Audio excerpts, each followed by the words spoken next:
Radio Claret América presenta Sediento de ti, la palabra, fuente de vida, con el sacerdote misionero claretiano Tony Díaz. Reflexiones diarias del Evangelio. Aquí iniciamos. Bienvenidos, hermanos, a nuestras reflexiones bíblicas de las lecturas del día. Hoy es jueves de la 19ª semana del tiempo ordinario. Jueves de la 19ª semana del tiempo ordinario. La primera lectura de hoy viene del libro de Josué, capítulo 3, versículos 7 al 10, 11 y 13 al 17.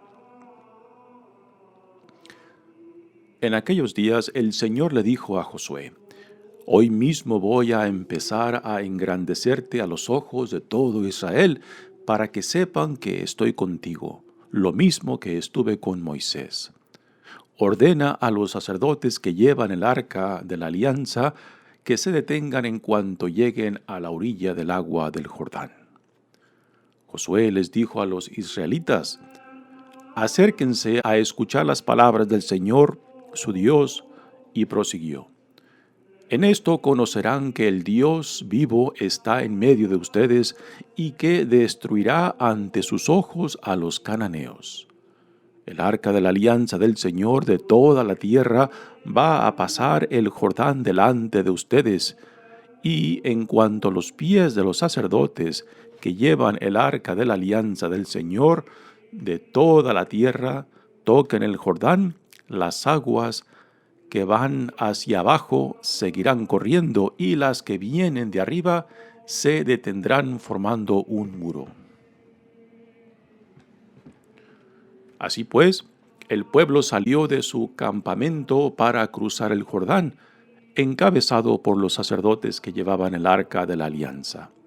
En cuanto estos tocaron con sus pies las aguas del Jordán, que baja creciendo hasta los bordes todo el tiempo de la siega, las aguas que venían de arriba se detuvieron y formaron un solo bloque, en una gran extensión, desde el pueblo de Adam hasta la fortaleza de Sartán.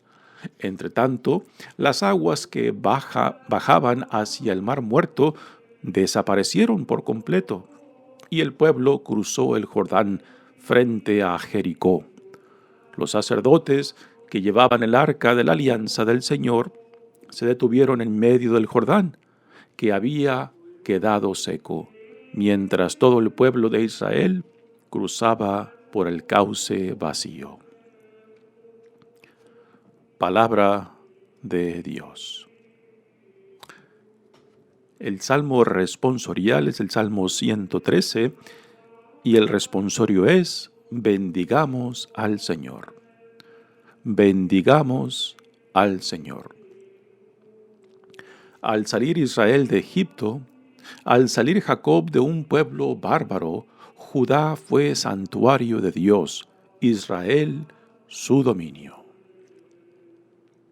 Al verlos, el mar huyó, el Jordán se echó para atrás, los montes saltaron como carneros y las colinas como corderos. ¿Qué te pasa, mar, que huyes? Y a ti, Jordán, que te echas para atrás. Y a ustedes, montes que saltan como carneros, y a ustedes, colinas que saltan como corderos. Bendigamos al Señor. El Evangelio de hoy viene de Mateos capítulo 18, versículos 21 al capítulo 19, versículo 1. En aquel tiempo Pedro se acercó a Jesús y le preguntó: Si mi hermano me ofende, ¿cuántas veces tengo que perdonarlo?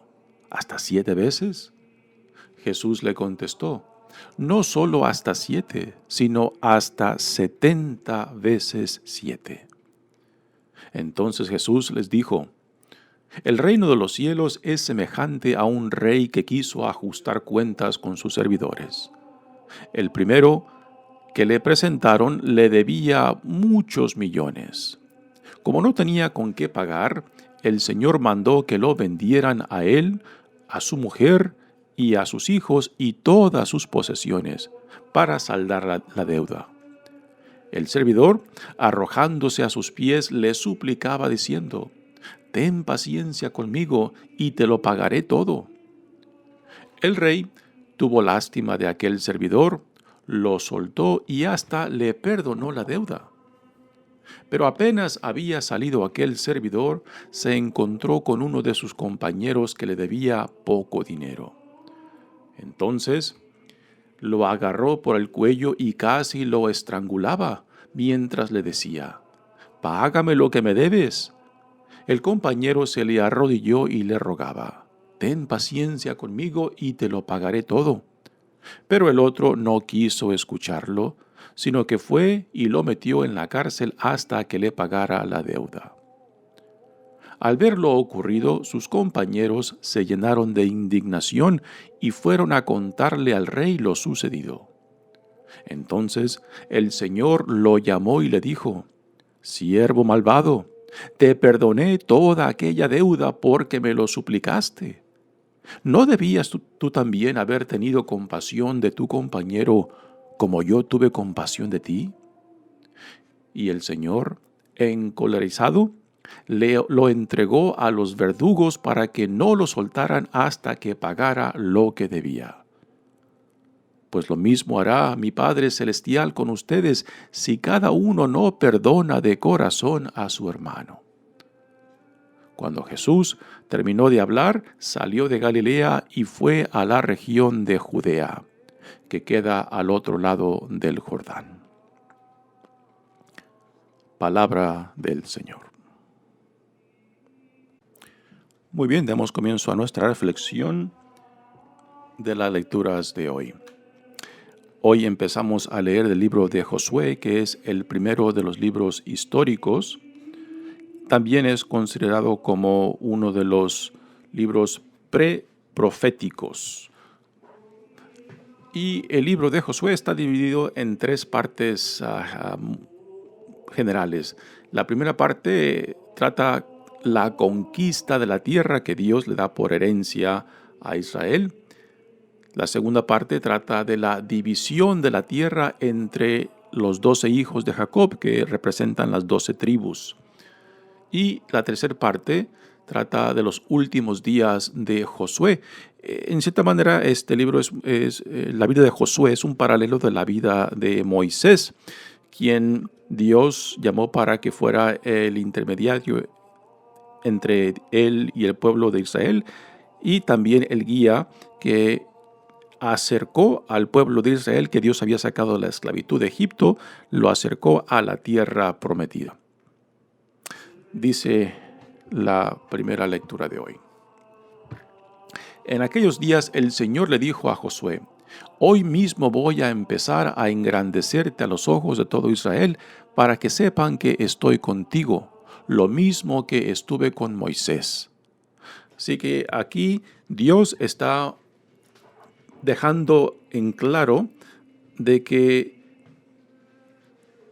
Josué no solamente fue escogido por Moisés para reemplazarlo, sino que también Dios ha aprobado el lugar que Josué ahora tiene como líder del pueblo de Israel, y que Dios lo confirma y que Dios en cierta manera pues lo bendice con el mismo privilegio que Moisés tenía ante Dios. Y ahora lo que viene en cierta manera contesta a esta pregunta, una pregunta del pueblo que quizás no se hace, pero que está en el trasfondo de esto que va a ser narrado ahora, ¿no? Y la pregunta es la siguiente: ¿y cómo sabremos que Dios estará con nosotros y que nos dará la tierra en herencia que Dios prometió a nuestros padres Abraham, Isaac y Jacob? ¿Qué prueba tendremos para saber que Dios luchará con nosotros? Yo creo que esta es la pregunta en el trasfondo, y que ahora Dios contesta a esta pregunta con lo siguiente. Dice: ordena a los sacerdotes que llevan el arca de la alianza que se detengan en cuanto lleguen a la orilla del agua del Jordán. Josué les dijo a los israelitas: acérquense a escuchar las palabras del Señor, su Dios. Y prosiguió: en esto conocerán que el Dios vivo está en medio de ustedes y que destruirá ante sus ojos a los cananeos. Aquí está la respuesta de Dios ante esa pregunta, ¿no? ¿Cómo sabremos que Dios está con nosotros? Y ahora entran los detalles de la prueba continuante de que Dios estará con ellos y que luchará con ellos. El arca de la alianza del Señor de toda la tierra va a pasar el Jordán delante de ustedes. Y en cuanto los pies de los sacerdotes que llevan el arca de la alianza del Señor de toda la tierra toquen el Jordán, las aguas que van hacia abajo seguirán corriendo y las que vienen de arriba se detendrán formando un muro. Estos detalles nos deben de recordar inmediatamente a otra experiencia del pueblo de Israel, y es la experiencia de cruzar el Mar Rojo cuando Dios saca a Israel de la esclavitud de Egipto y guiados por Moisés, Dios le dice que extienda sus brazos y las aguas del Mar Rojo se dividen en dos para que el pueblo pueda pasar por donde las aguas del Mar Rojo estaban y así puedan salvarse de la persecución de los egipcios que venían detrás de ellos. Así que tenemos dos eventos que marcan claramente la trayectoria del Dios que camina con el pueblo de Israel. El primer evento del cruce del Mar Rojo es el evento que marca la liberación, el poder de Dios sobre los enemigos de Israel. Y este segundo evento, el cruce del río Jordán, donde también las aguas se dividen para que el pueblo de Dios pase a la tierra prometida. Ahora es el otro evento que confirma lo que Dios empezó desde Moisés. Y ahora, bajo el liderazgo de Josué, Dios está llevando a cabo otra prueba contundente de su promesa, de su amor y de que el Dios de Israel está por encima de todos los dioses, aún por encima del dios Baal, que es el dios de los cananeos y de las otros pueblos que ahora habitan, y que por tanto esta prueba no solamente confirma para Israel, sino también para los pueblos que escucharán de este evento, que el Dios de Israel es más fuerte, más poderoso que los dioses de ellos. Así que esta será la prueba para el pueblo de Israel, que Dios camina con ellos, de que Dios luchará con ellos, de que Dios es el dueño legítimo de la tierra que Dios les dará en herencia. Para nosotros como cristianos, estos eventos, tanto del cruce del Mar Rojo como ahora el cruce del río Jordán, pues nos deben de recordar del símbolo del agua para nosotros, de que también nosotros hemos sido sumergidos en las aguas bautismales que marcan un antes y un después, así como las aguas del Mar Rojo marcan también para Israel el antes, que es la esclavitud, que era el sufrimiento, y que después de ser liberados y guiados por Moisés, pues marcan la nueva vida por medio de la alianza que Dios hace con su pueblo. Pues igualmente para nosotros también, nuestro bautismo marca el antes de Cristo y el después de Cristo y la nueva vida a la cual somos llamados en Cristo. Igualmente las aguas del Jordán representan esto, confirman y reafirman lo que Dios ya ha hecho con su pueblo por medio de Moisés. Y ahora por medio de Josué, este cruce de las aguas del río Jordán, en cierta manera, simplemente están reafirmando lo que Dios ya había prometido antes, con otro evento, con otro cruce de agua, que para nosotros, repito, como cristianos, pues representan las aguas bautismales, en las cuales hemos sido lavados, limpiados, purificados, y también las aguas que representan muerte, que hemos muerto en las aguas bautismales para recibir la nueva vida en Cristo. Así que estos dos eventos conectados con el agua, tanto del Mar Rojo como en las aguas del Jordán, en las cuales Dios interviene, en las cuales Dios divide para que el pueblo pase salvo, para que Dios pase de la esclavitud a la libertad y también de ser un pueblo errante ahora a la tierra prometida. Repito, es para nosotros debe de ser un recuerdo de lo que se nos da en Cristo. Aquí tiene que entrar esta experiencia de reconocer en nuestras vidas de que había un antes cuando yo no conocía a Cristo, un antes cuando yo todavía no vivía en Cristo, aún antes cuando yo todavía no conocía mi verdadera dignidad e identidad como hijo, como hija amada de Dios en Cristo.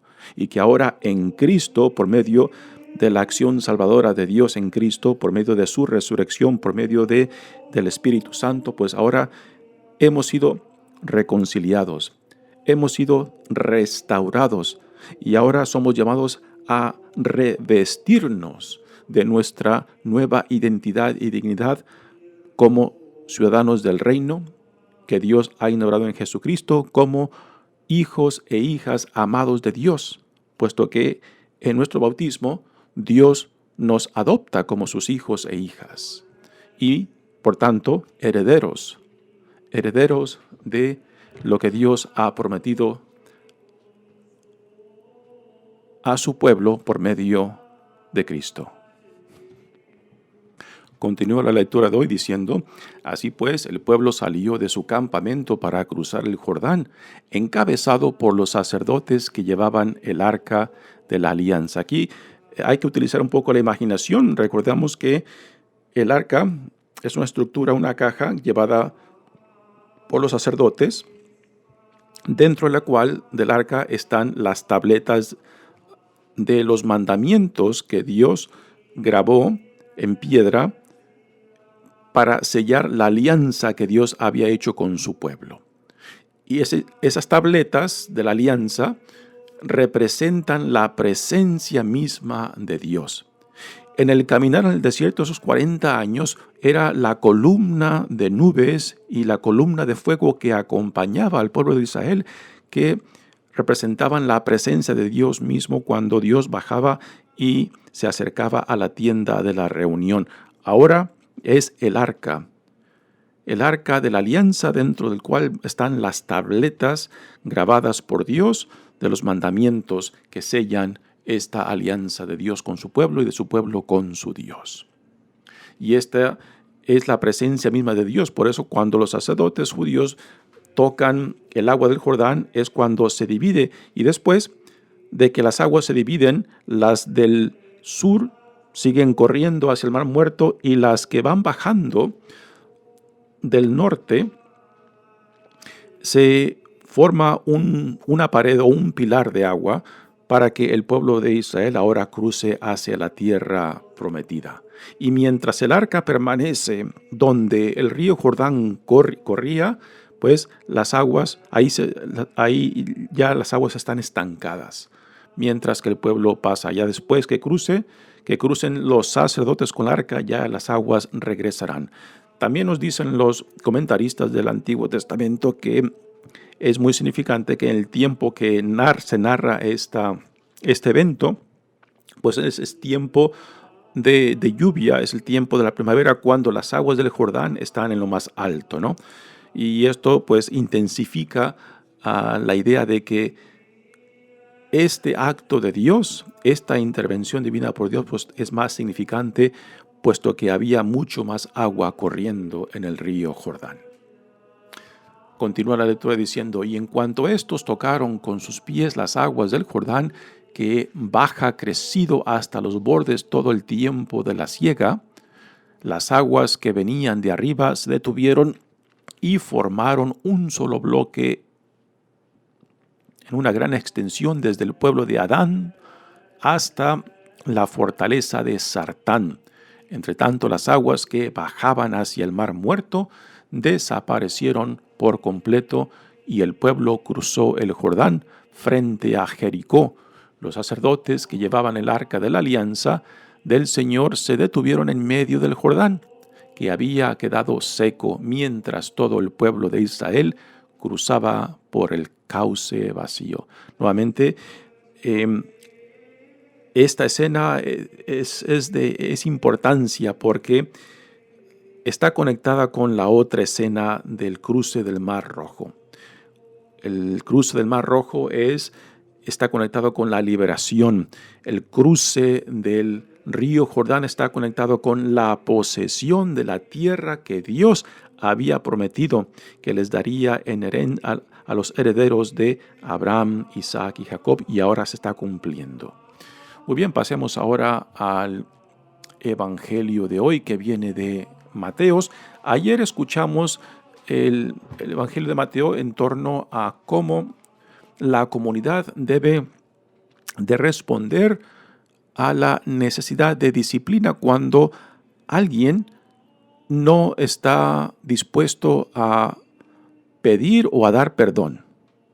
O sea, ¿qué hemos de hacer con los que son renuentes, que no toman responsabilidad de sus actos y que rehúsan tanto pedir perdón o dar el perdón? Ese fue el Evangelio de ayer. Ahora se nos presenta una situación nueva. ¿Qué hemos de hacer con personas que constantemente están pecando, pero que constantemente están pidiendo o buscando el perdón? ¿Cuántas veces hemos de perdonar? Los comentaristas judíos, los rabinos, decían que había un límite de 3 veces para perdonar.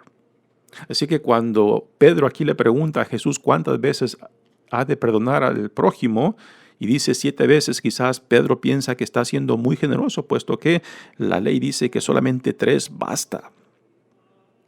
Pero la respuesta de Jesús es muy significante. Dice el Evangelio: en aquel tiempo Pedro se acercó a Jesús y le preguntó: si mi hermano me ofende, ¿cuántas veces tengo que perdonarlo? ¿Hasta 7 veces? Así que Pedro aquí quizás piensa que está siendo muy generoso, puesto que es mucho más de lo que la ley prescribe. Sin embargo, Jesús le contesta: no solo hasta 7, sino hasta 70 veces 7. Y con esta respuesta Jesús le quiere decir a Pedro de que no hay límite. No hay límite, Pedro, hasta cuántas veces tienes tú que perdonar a aquel que viene a pedirte perdón. Entonces Jesús les da una parábola para ahora entrar en detalles el por qué no hay límites para dar el perdón cuando se nos pide. Dice: el reino de los cielos es semejante a un rey que quiso ajustar cuentas con sus servidores. Al primero que le presentaron le debía muchos millones. Como no tenía con qué pagar, el Señor mandó que lo vendieran a él, a su mujer, a sus hijos y a todas sus posesiones para saldar la deuda. Así que es muy probable de que este servidor del rey pues era alguien importante, con muchas tierras, pero que tenía una tremenda deuda con el rey. Y ahora que el rey viene a ajustar cuentas, pues no tiene para pagarle. El servidor, arrojándose a sus pies, le suplica diciendo: ten paciencia conmigo y te lo pagaré todo. El rey tuvo lástima de aquel servidor, lo soltó y hasta le perdonó la deuda. Esto es muy significante. La deuda es excesiva. Algunos dicen que quizás la deuda de este hombre sería en los millones de denarios. Y sin embargo, después de que este servidor del rey se le perdona su deuda, el cómo él después responde o reacciona a un deudor suyo es donde está el contraste del perdón recibido y del perdón no dado, que también es un paralelo de la cantidad excesiva que le fue perdonado y la cantidad insignificante que a este deudor le debe su compañero y que no está dispuesto a perdonar. Así que hay dos contrastes. Pero apenas había salido aquel servidor, se encontró con uno de sus compañeros que le debía poco dinero. Entonces lo agarró por el cuello y casi lo estrangulaba, mientras le decía: «Págame lo que me debes». El compañero se le arrodilló y le rogaba: «Ten paciencia conmigo y te lo pagaré todo». Prácticamente aquí en esta parábola Jesús pone las mismas palabras en los labios de este segundo deudor que puso en los labios del primer deudor, para notar el contraste de cómo el rey actuó con él y cómo este primer deudor actúa con su compañero. Pero el otro no quiso escucharlo, sino que fue y lo metió en la cárcel hasta que le pagara la deuda. Así que cuando el rey le perdonó su excesiva deuda, que no tenía con qué pagarla, el rey tuvo compasión. Aquí el rey representa Dios. Y este primer deudor, ante la deuda insignificante que su compañero le debía, no tiene el corazón, no tiene la compasión para perdonar, cuando él ha sido perdonado de algo muchísimo más grande. Y en este contraste pues está el mensaje para nosotros, ¿no? Dice: pero el otro no quiso escucharlo, sino que fue y lo metió en la cárcel hasta que le pagara la deuda. ¿Cuál es el problema del primer deudor? De que no aprecia lo que se le ha dado, de que piensa que se ha burlado del rey, de que piensa de que se ha salido con la suya. ¿Y no es esto lo que a veces también nosotros hacemos con Dios cuando nos acercamos con un corazón contrito, pidiendo perdón? Y que cuando estamos convencidos de que Dios nos ha perdonado, de que después nos volteamos y no tenemos el corazón para hacer lo mismo con otros que Dios ha hecho con nosotros. Entonces, esto ocurre cuando uno no aprecia, cuando uno no ha hecho conciencia, cuando uno no ha tenido ese encuentro de reconciliación que ha transformado tu vida. Y simplemente pensamos de que nos hemos salido con la nuestra, que nos hemos burlado de Dios, que nos hemos salido con la nuestra sin tener que pagar nada, sin tener que atenernos a las consecuencias. Y esta es la situación del primer deudor. Por eso, cuando se topa con su compañero que le debe una cantidad insignificante, pues no está dispuesto a ofrecer y a dar lo que él mismo ha recibido en abundancia. Dice el Evangelio: al ver lo ocurrido, sus compañeros se llenaron de indignación y fueron a contarle al rey lo sucedido. Entonces el Señor lo mandó llamar y le dijo: «Siervo malvado, te perdoné toda aquella deuda que me lo suplicaste. ¿No debías tú también haber tenido compasión de tu compañero como yo tuve compasión de ti?» El Señor, encolerizado, lo entregó a los verdugos para que no lo soltaran hasta que pagara lo que debía. Y aquí vienen las consecuencias de no actuar con la misma misericordia que nosotros hemos recibido de Dios en Jesucristo. Pues lo mismo hará mi Padre Celestial con ustedes si cada cual no perdona de corazón a su hermano. O sea, aquí el problema fundamental del primer deudor, en cierta manera, está de que no aprecia lo que ha recibido, ¿no? En términos religiosos, espirituales, podemos decir de que este hombre no ha vivido la conversión. Quizás ha recibido los sacramentos, quizás ha recibido la formación religiosa, pero aún no ha penetrado en el corazón, porque aún no ha hecho conciencia de lo que Dios en Jesucristo le ha dado. O sea, no se ha llevado a cabo el antes de Cristo y el después de Cristo. Por eso esta experiencia es tan fundamental para nosotros, ¿no?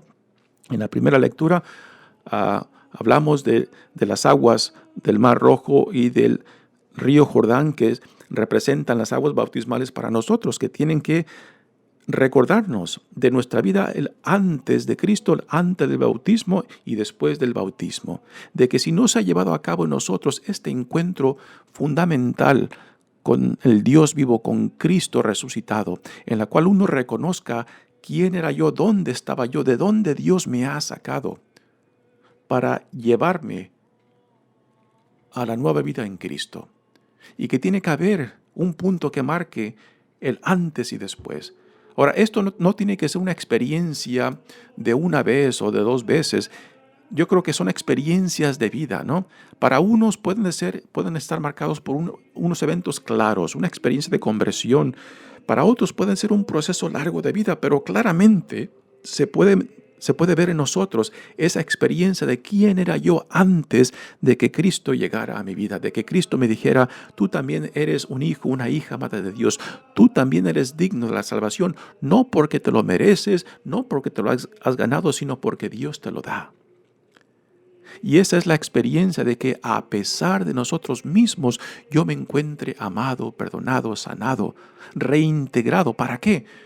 Para ser un testigo del Dios vivo entre nosotros, para yo también dar a otros lo que Dios nos ha dado. Por eso, el amor de Dios, si tenemos la vergüenza de pedirle perdón a Dios, entonces Dios nos pone una condición, y la condición es esta, de que estemos dispuestos a dar a otros lo que yo mismo estoy pidiendo de Dios. Y la pregunta también para nosotros será, ¿cuántas veces quieres tú que Dios te perdone?